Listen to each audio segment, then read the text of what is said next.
Being lukewarm isn't just about messing up sometimes or struggling with sin. It's way deeper than that. Lukewarmness, according to Revelation 3, is when you try to mix two identities, like saying, I'm a sinner, but I'm also saved. It's like trying to be both a caterpillar and a butterfly at the same time. That's impossible. You can't serve two masters. Lukewarm is when you try to blend trusting yourself with trusting the gospel, or when you say, I'm a righteous person who sins, or I'm a sinner saved by grace. God's word is clear. You are either a new creation in Christ or you are not. You can't be in the middle. Lukewarmness is that dangerous, self-contradictory place where you're not fully trusting what God says about you, and you're not fully letting go of your old self. It's not about struggling. Everyone struggles. It is about refusing to accept your new identity in Christ and trying to hold on to both your old and new selves. That's what makes it so dangerous. Kaya naman, dahil ikaw ay maligamgam at hindi malamig ni mainit, iluluwa kita sa aking bibig. Pahayag 3, versikulo 16. Kay JV.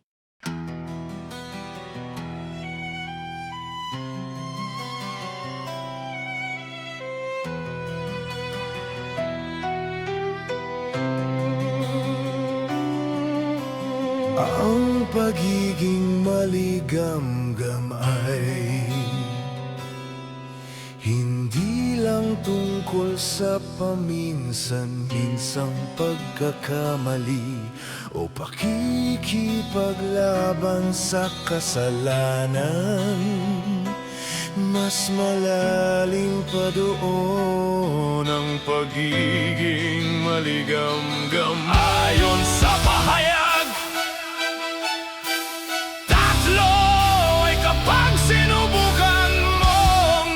samahin ang dalawang pagkakakilanlan tulad ng pagsasabing ako ay makasalanan, ngunit ako rin ay ligtas.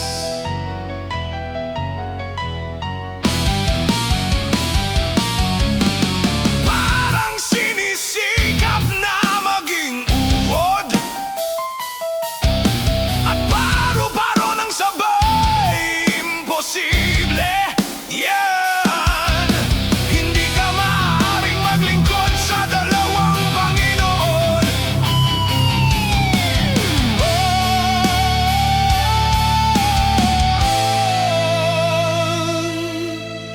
Ang maligamgam ay kapag sinubukan mong pagsamahin ang pagtitiwala sa sarili mo at ang pagtitiwala sa Ebanghelyo, o kapag sinabi mong ako ay isang matuwid na tao na nagkakasala, o ako ay isang makasalanan na naligtas sa pamamagitan ng biyaya.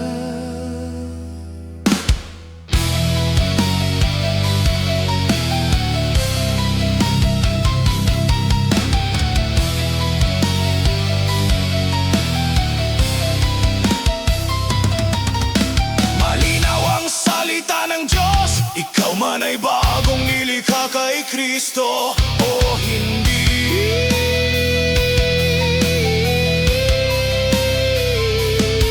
Hindi ka pwedeng nasa gitna. Ang pagiging maligamgam ay ang mapanganib sa lungat sa sarili na lugar kung saan hindi ka lubos na nagtitiwala sa sinasabi ng Diyos tungkol sa iyo, at hindi mo lubos na binibitawan ang iyong lumang sarili. Hindi ito tungkol sa paghihirap. Lahat naman naghihirap.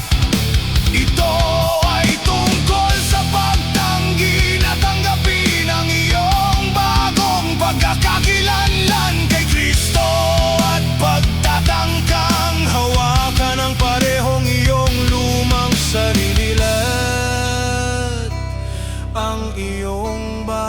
sarili.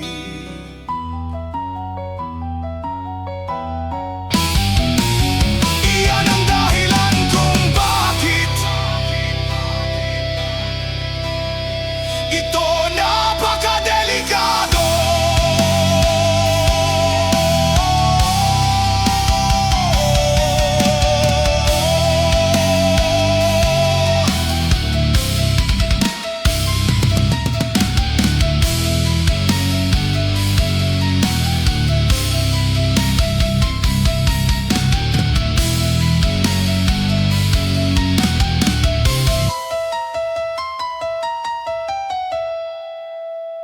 Paki-share po ang channel para sa kaluwalhatian ng Diyos. Si Jesus ay Hari.